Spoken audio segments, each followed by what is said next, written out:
राम। जय जय गिरिवर राज किशोरी, जय महेश मुख चंद चकोरी, जय गज बदन खड़ानन माता, जगत जननी दामिनी दुति गाता। नहीं तव आदि मध्य अवसाना, अमित प्रभाव वेद नहीं जाना। भव भव विभव पराभव कारिणी, विश्व विमोहिनी शोभस बिहारिणी। सो तुम जानहु अंतरयामी, पुरवहु मोर मनोरथ स्वामी। पति देवता सुतिय महु, मातु प्रथम तव रेख।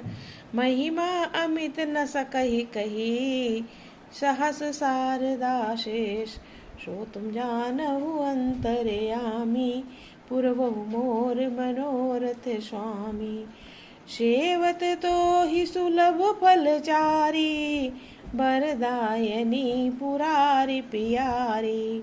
देवी पूजी पद कमल तुम्हारे, सुर नर मुनि सब होहि सुखारे। मोर मनोरथ जानहु नीके, बसहु सदा उरपुर सब ही के।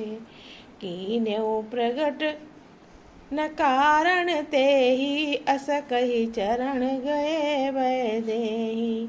विनय प्रेम बस भई भवानी, खसी माल मूरति मुस्कानी।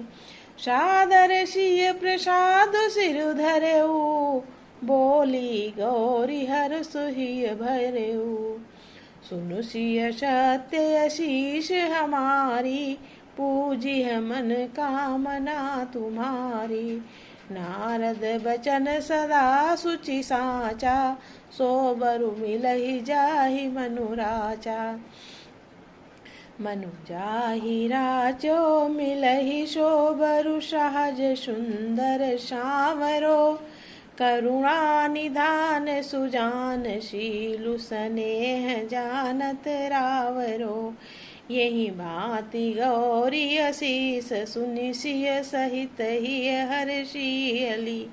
तुलसी भवानी पूजी पुनि पुनि, मुदित मन मंदिर चली।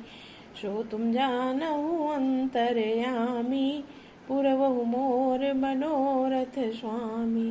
जानी गौरी अनुकूल सिय, हिय हर सुन जाय कही।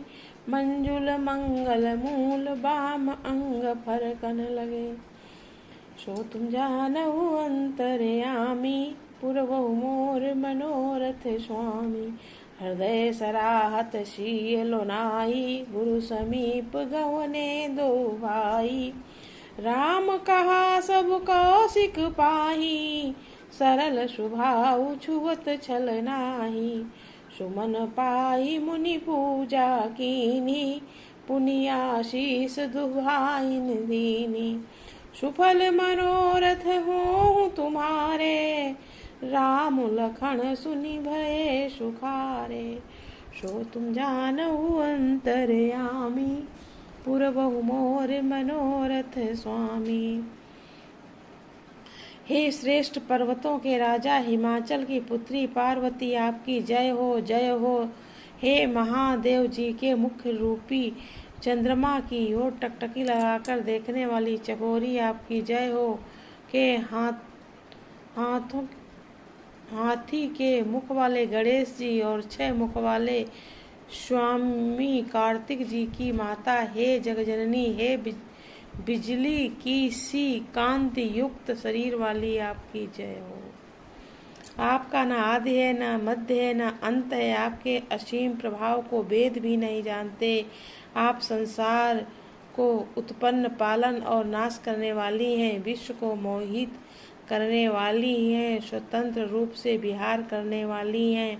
पति को इष्ट देव मानने वाली श्रेष्ठ नारियों में हैं। माता आपकी प्रथम गणना है। आपकी अपार महिमा हजारों सरस्वती और शेष भी नहीं कह सकते।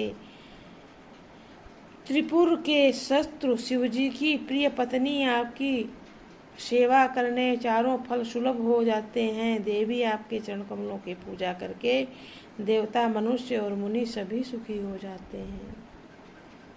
मेरे मनोरथ को आप भली भांति जानती हो, क्योंकि आप सदा सबके हृदय रूपी नगरी में निवास करती हैं। इसी कारण मैंने उसको प्रकट नहीं किया है। ऐसा कहकर जानकी जी ने उनके चरण पकड़ लिए। गिरिजा जी सीता जी के विनय और प्रेम के बस में हो गईं। उनके गले की माला खिसक पड़ी और मूर्ति मुस्कुराई, और सीता जी ने आदर पूर्वक उस प्रसाद माला को सिर पर धारण कर श्री गौरी जी को हृदय हर्ष से भर गया और बोली, हे सीता, हमारी सच्ची असीम आशीष सुनो, तुम्हारी मनोकामना पूर्ण होगी। नारद जी का वचन सर्वदा पवित्र और संशय, भ्रम और दोषों से रहित होता है और सत्य है। जिसमें तुम्हारा मन अनुरक्त हो गया है वही तुमको मिलेगा। जिससे तुम्हारा सारा मन अनुरक्त हो गया और वही स्वभाव से ही सुंदर सांवला वर श्री रामचंद्र जी तुमको मिलेगा। वो दया का खजाना और सुजान सर्वज्ञ हैं, तुम्हारे शील और स्नेह को जानता है। इस प्रकार श्री गौरी जी का आशीर्वाद सुनकर जानकी जी समेत सब सखियां हृदय में हर्षित हुई। तुलसीदास जी ने कहते हैं कि भगवानी को बार बार पूछकर सीता जी प्रसन्न मन से राजमहल लौटी चली। गौरी जी को अनुकूल जानकर सीता जी के हृदय को हर्ष हुआ, वो कहा नहीं जा सकता है। सुंदर मंगलों के मूल उनके बाएं अंग फड़कने लगे। हृदय में सीता जी के सौंदर्य की सराहना करते हुए दोनों भाई गुरु जी के पास गए। श्री रामचंद्र जी ने विश्वामित्र जी से सब कुछ कह दिया, क्योंकि उनका सरल स्वभाव है, छल तो उसे छूता नहीं है। जय श्री राम। ये सीता जी गौरी पूजन को गई थी, तो गौरी जी ने उनको आशीर्वाद दे दिया कि जा ही राचो, मिला ही सोबर सहज सुंदर श्याम रूप।